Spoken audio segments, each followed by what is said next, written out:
नमस्कार। आकाशवाणी चंडीगढ़ से प्रादेशिक समाचारों के साथ मैं डॉक्टर गुरजीत कौर। हरियाणा के ऊर्जा, परिवहन एवं श्रम मंत्री अनिल विज ने चंडीगढ़ पर पंजाब की दावेदारी पर प्रतिक्रिया देते हुए कहा कि चंडीगढ़ तभी पंजाब का हो सकता है जब हिंदी भाषी क्षेत्र हरियाणा को दे दिए जाएं तथा सतलुज यमुना लिंक नहर का पानी हरियाणा को दे दिया जाए। उन्होंने कहा कि तब तक पंजाब का जितना हक चंडीगढ़ पर है उतना ही हरियाणा का भी है। श्री विज कल मीडिया कर्मियों के सवालों के जवाब दे रहे थे। पूर्व मुख्यमंत्री भूपेंद्र सिंह हुड्डा के एक बयान कि इस बार विधानसभा चुनाव में लोकतंत्र ही नहीं तंत्र की जीत हुई है पर चुटकी लेते हुए श्री विज ने कहा कि उन्हें हार हजम नहीं हो रही है। जनता ने जिस तरह कांग्रेस को नकार दिया उनसे वो सहन नहीं हो पा रहा है, इसलिए भूपेंद्र सिंह हुड्डा इस तरह की बातें कर रहे हैं।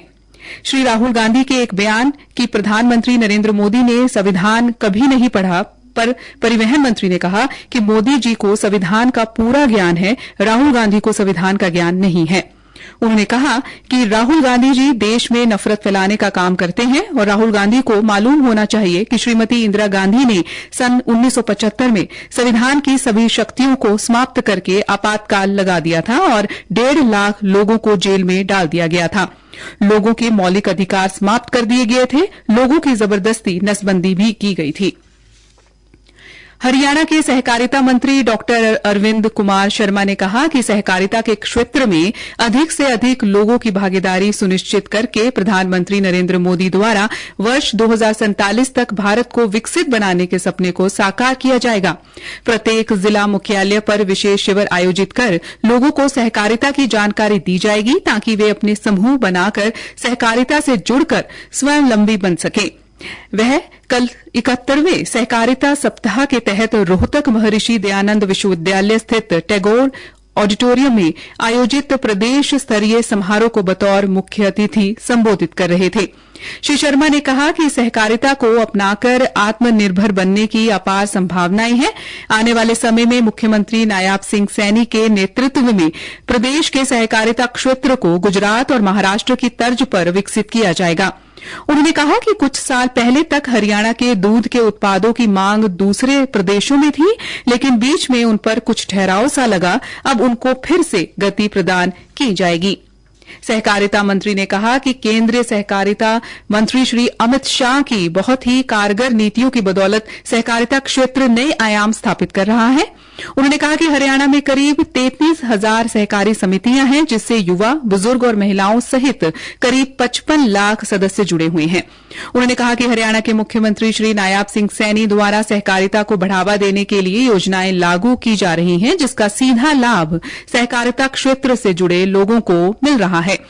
उन्होंने समारोह में उपस्थित सहकारिता विभाग के सभी अधिकारियों को कहा कि वे ऐसे प्रभावशाली ढंग से कार्य करें जिससे कि चंद ही दिनों में सहकारिता क्षेत्र में 20 से 25% की वृद्धि हो। हरियाणा के कृषि एवं किसान कल्याण मंत्री श्याम सिंह राणा ने कहा है कि किसान हित में लिए जा रहे फैसले सरकार की किसानों, ग्रामीण विकास और कृषि समृद्धि के प्रति प्रतिबद्धता को दर्शाती है। श्री राणा ने मुख्यमंत्री द्वारा खरीफ फसल के खर्चों के लिए किसानों को बोनस की 300 करोड़ रुपए की राशि जारी करने पर आभार व्यक्त करते इसे किसानों पर वित्तीय बोझ को कम करने के लिए एक ऐतिहासिक निर्णय बताया। उन्होंने कहा कि मुख्यमंत्री की पहलों में किसानों की समस्याओं को समझने और उन्हें दूर करने के प्रति सरकार की गहरी समझ और सक्रिय दृष्टिकोण को दर्शाते हैं।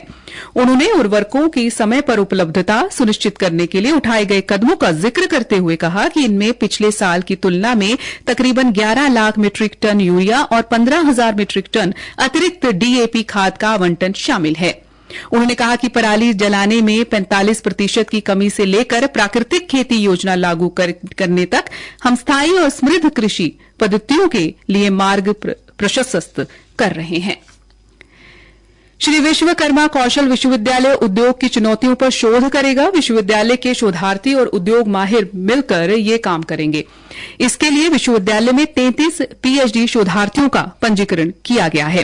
कुलपति डॉक्टर राज नेहरू ने शनिवार को पीएचडी शोधार्थियों के ओरिएंटेशन के साथ शोध सत्र की शुरुआत की।